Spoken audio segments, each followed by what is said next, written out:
Kesimpulan dan refleksi pemikiran Ki Hajar Dewantara oleh Iputu Suardike, calon guru penggerak Angkatan 8 Kabupaten Klungkung.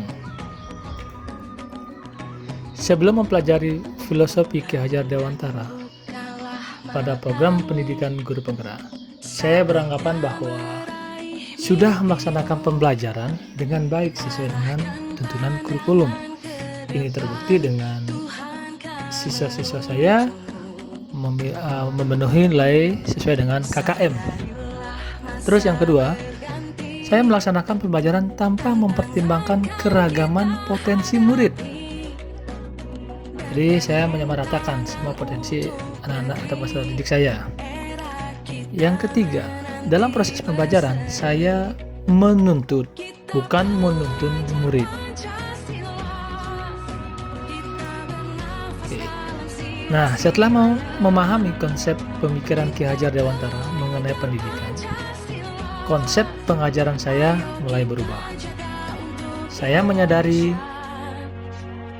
kekeliruan saya mengenai selama ini kurang menuntun dan memandang anak sebagai objek dalam pembelajaran. Seharusnya anak-anak menjadi subjek dalam pembelajaran di kelas atau pendidikan yang berhamba pada murid. Nah, anak-anak bukanlah kertas kosong, melainkan berisi tulisan samar-samar dan pendidik bertugas untuk menebalkan. Jadi, sebagai pendidik, kita bukan menggambar seenak kita atau semau kita dalam kertas kosong tersebut, melainkan kita bertugas untuk menebalkan tulisan yang samar-samar. Menurut Ki Hajar Dewantara, tujuan pendidikan merupakan menuntun segala kodrat pada anak-anak agar mereka dapat mencapai keselamatan dan kebahagiaan yang setinggi-tingginya, baik sebagai manusia ataupun sebagai anggota masyarakat. Ada beberapa pokok pemikiran Ki Hajar Dewantara tentang pendidikan. Yang pertama adalah pendidikan sebagai tuntunan.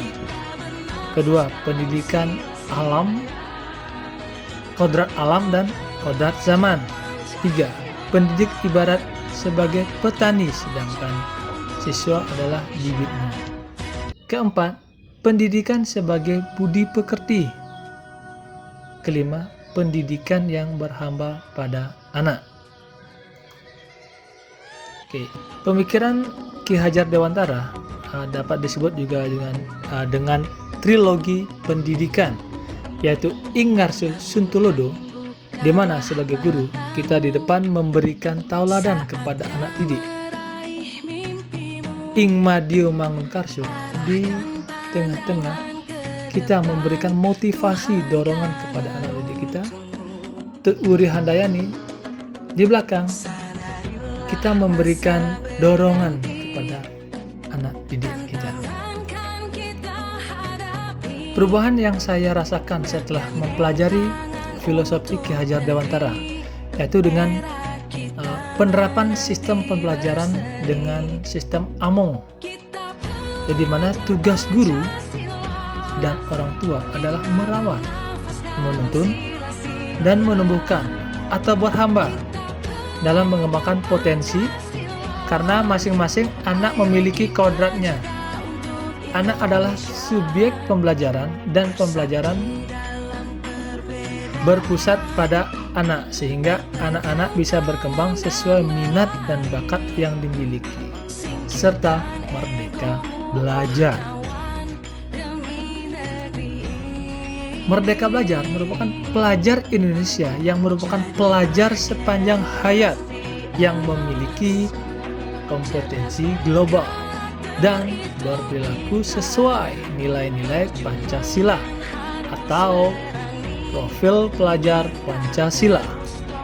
Nah, dapat kita jabarkan profil pelajar Pancasila. Yang pertama itu ada beriman, bertakwa kepada Tuhan Yang Maha Esa, dan berakhlak mulia. Kedua, berkebinekaan global. Ketiga, bergotong royong, keempat ada mandiri, kelima ada bernalar kritis, dan yang keenam ada kreatif.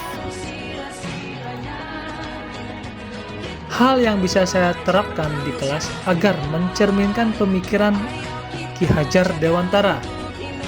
Yang pertama itu ada merencanakan pembelajaran berpusat pada anak dengan metode dan model yang beragam dan menyenangkan, mempertimbangkan potensi anak dan guru menuntun kebebasan anak dalam belajar.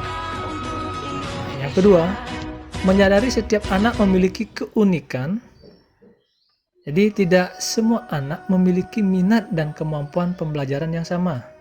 Maka dari itu akan menerapkan dan atau mengintegrasikan budaya lokal atau permainan tradisional dalam proses pembelajaran.